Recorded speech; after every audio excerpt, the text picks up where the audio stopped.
Haleluya, haleluya. Yesu Kristo ashimwe. Ndabasuhuje mu izina rya Yesu Kristo. Abo tubana mu mwanya wa niba ture buri gitondo uri hano mu gihugu cyacu cy'u Rwanda, abari ku migabane itandukanye y'isi, Yesu Kristo ashimwe.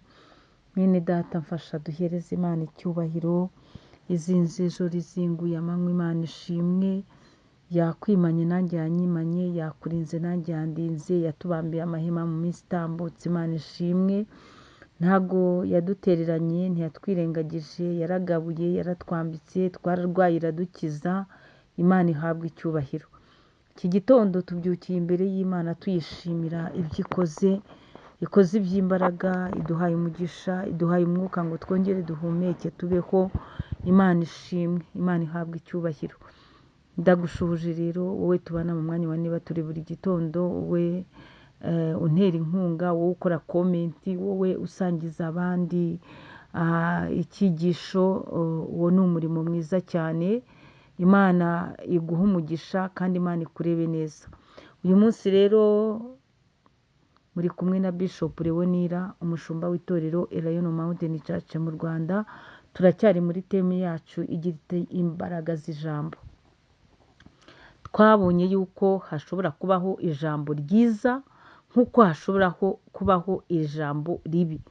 Ijambo ribi rigira naryo imbaraga mbi, imbaraga zisenya imitekerereze yawe, imbaraga zikubabaza mu mutima, ndetse imbaraga z'ijambo ribi hariho n'igihe rwose zituma iryo jambo rituma ushobora no kugira uburwayi runaka. Rero navuga ngo hari imbaraga z'ijambo ryiza, hakabaho ariko n'imbaraga z'ijambo ribi. Rero tukiri mu bihe byacu byo gusenga, twasanze imbaraga z'ijambo ryiza ari iry'Imana. Imbaraga z'ijambo ry'Imana nizo zonyine zisenyagura imbaraga z'amagambo mabi twagiye tubwirwa, twagiye se twaturirwaho. Imbaraga z'ijambo ry'Imana zijya zikuraho iyo myaku yose n'imitongero yose, ndetse imbaraga z'ijambo ry'Imana zisenyagura ibimeze nk'ibikuta, zigasenyagura ibimeze nk'amabariyeri abantu bashobora kugutambika imbere. Ariko imbaraga z'ijambo ry'Imana zikora imirimo n'ibitangaza. Imana nishimwe. Turacyavuga imbaraga z'ijambo. Imbaraga z'ijambo ry'Imana burya rijya ryomora. Imbaraga zaryo ziromora, kuko Imana ikubwiye ngo mwana wanjye, ikabikubwira uri imfubyi wumva utakiri wenyine.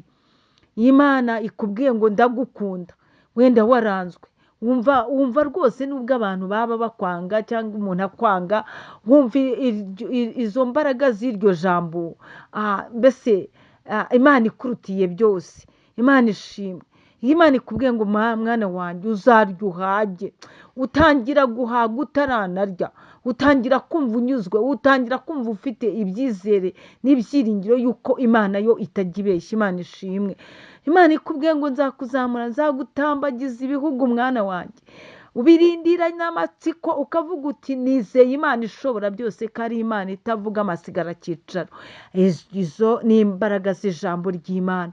Imbaraga z'ijambo ry'Imana ryongera burya ibyiringiro mu bakristo, ibyiringiro bitanyeganyega. Yewe Imana nishimwe, Imana ihabwa icyubahiro. Rero turacyavuga ku mbaraga z'ijambo. Imbaraga z'ijambo ry'Imana. Imbaraga z'ijambo ry'Imana rirazura. Izo mbaraga zirazura, izo mbaraga zirakomeza, izo mbaraga zirubaka ukumva urubakitse, izo mbaraga zigushyiramo nawe izindi mbaraga zikagukoresha iby'ubutwari. Yewe imbaraga z'ijambo rya nyir'ijambo. Imana nishimwe. Nyemerera muri iki gitondo dusome ijambo ry'Imana, igitabo cy'ibyo ku ngoma za kabiri, n'ibice 32.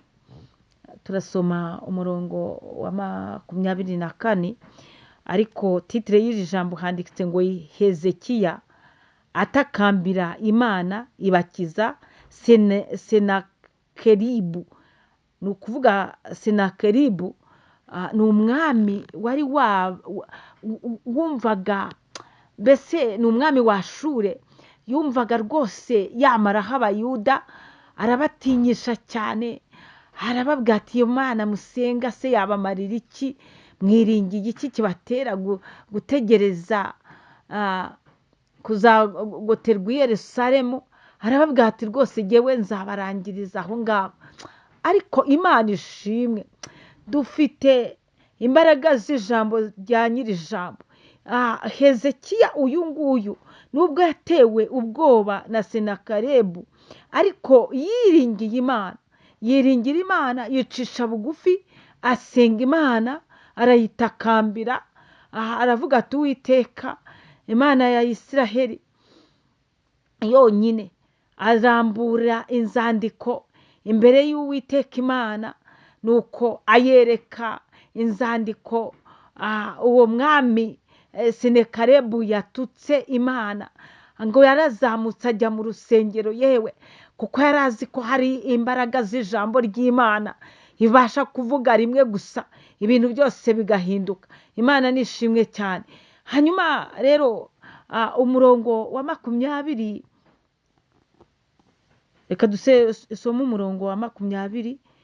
Ibyo bituma umwami Hezekiya n'umuhanuzi Yesaya mwene Amosi basenga batakambira iyo mu ijuru. Imana ishimwe, ngo bo batakambiye iyo mu ijuru, batakambiye Imana ifite imbaraga zirya izindi, batakambira Imana ifite ijambo rifite imbaraga. Imana ishimwe. Nuko Uwiteka yohereza marayika atsemba abagabo bakomeye bose b'intwari, n'abatware n'abagabo bari mu ngerero z'umwami wa Shuri. Abo ni za ngabo zari kumwe na Senakeribu. Ngo Uwiteka we yohereje iki yewe? Ayiwe, hari imbaraga z'ijambo. Ngo Uwiteka yohereje marayika, ngo arangije atsemba abagabo bakomeye bose b'intwari, ngo n'abatware n'abagabo bari mu ngerero z'umwami wa Shure, maze asubira mu gihugu cye yakozwe n'isoni. Nuko ageze mu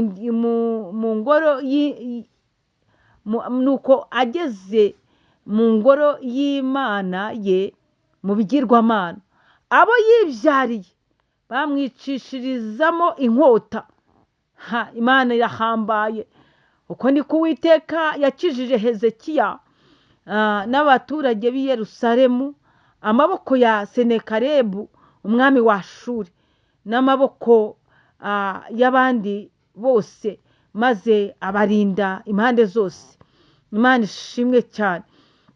Nuko benshi bazanira Uwiteka amaturo i Yerusalemu na Hezekiya. Dusimbuke twihuse 24. Muri iyo minsi Hezekiya ararwara, yenda gupfa, asaba Uwiteka amusubiza ijambo, amuha n'ikimenyetso. Imana ishimwe. Ngo Uwiteka yasubije Hezekiya ijambo, ngarangije amuha n'ikimenyetso. Imana ishimwe.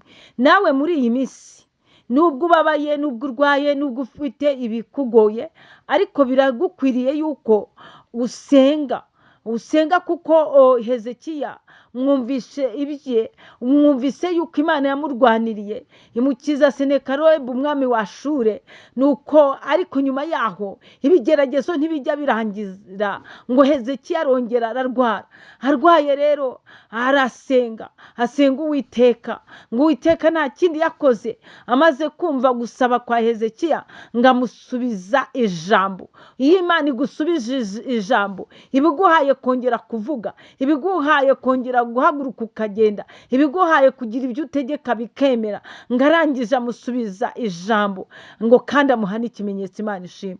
Imana ihabwa icyubahiro. Biragukwiriye ko uyu munsi usaba Uwiteka, ukongera Imana ikakugarukaho, ukubwe imbaraga z'ijambo ry'Imana, ikongera ikagukiza ibigeragezo, ikongera igagira ibyo itegeka bikakurwanira. Hano twasanze ngo marayika w'Uwiteka yaragiye arwana n'abatwara, arwana n'abantu bakomeye, ingabo za Senekarebu ngarangije ngazitsembaho, kandi Uwiteka noneho Hezekiya yongeye kurwara noneho ku giti cye, ngasaba Uwiteka amusubiza ijambo. Imana ishimwe cyane, ngamuha n'ikimenyetso. Nawe Imana iguhe ikimenyetso cy'ibyiza, Imana ikugirire neza, Imana igukize ababisha bawe. Imbaraga z'ijambo ry'Imana zikora ikidasanzwe ku buzima bwawe. Imbaraga z'ijambo ry'Imana ziguha ikimenyetso cy'ibyiza. Imbaraga z'ijambo ry'Imana zigukiza uburwayi. Imbaraga z'ijambo ry'Imana zikurwanirire. Shalom shalom, muhahe muronke mugendane n'Imana. Ndabakunda cyane, Imana ibigaragaza. Ineza yawe ku mwana w'umuntu, ineza yawe